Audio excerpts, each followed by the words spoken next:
Hey folks, welcome back to the Stitch Up for this Drop Stitch episode on Marvel Studios' Shang-Chi and the Legend of the Ten Rings.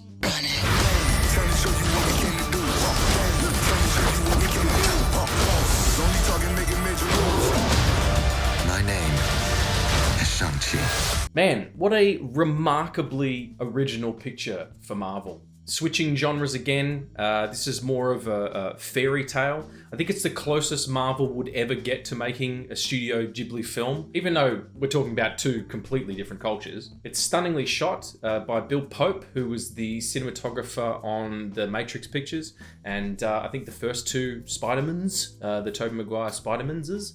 The Kung Fu fights are a little weak for what you would expect of a Kung Fu fight. I mean, it's nothing like what Marvel's ever done before Kung Fu-wise, because they've never done anything Kung Fu-wise.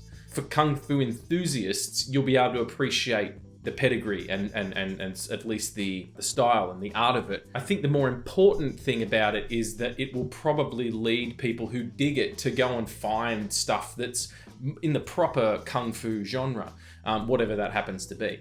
This also stands for, like I said before, Studio Ghibli films. If you watch the third act of this film, you're going to see some stuff there that will tantalize you, and maybe you go down a bit of a rabbit hole and discover some, animated wonder that's going on streaming services from places like Studio Ghibli, and get into things like these kind of long form, serious fables. I really love that the lead characters are platonic soulmates. They're not in a romantic relationship, and it's not even hinted that they would be. They're best friends. That's really cool. There's no romantic arc for either of them. And even though Shang-Chi is on the marquee, Awkwafina absolutely shares the lead spotlight.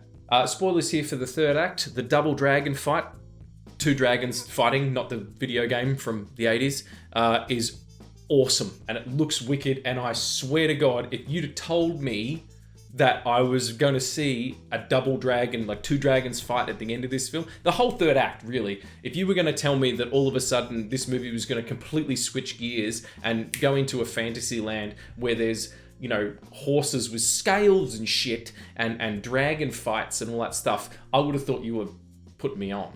Not at all what I was expecting to see, and I was on the edge of my damn seat. Now that the main MCU is kind of wrapped up, we're not seeing those characters that we saw over the last 10 or 15 years.